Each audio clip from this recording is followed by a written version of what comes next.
আজ মঙ্গলবার veg item menu প্রথমেই হলো ডাল, গাঠি কচু দিয়ে মুগ ডাল। তারপর চলো দেখাই তোমাদের কি কি হয়েছে। এটা হচ্ছে মোচা, একই গাছে দুটো জিনিসই রান্না হয়েছে। আর এটা হলো থোর ভাজা। তারপর হচ্ছে ঘরে পাতা টক দই। আর হচ্ছে এটা হচ্ছে খেজুর দিয়ে কাজু দিয়ে আমের চাটনি।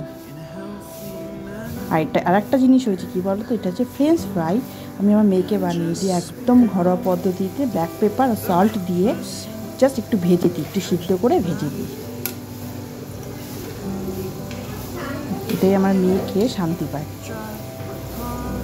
আর এটা হলো কি সুইট পটেটো বয়েল। আমার মেয়ে খায়, কোনো সময় 10টার সময় খায়, কোনোদিন দুপুরবেলা খায়। আর খাওয়ার শেষে তো ফল থাকছেই। আজকের আমাদের ভেজ মেনু।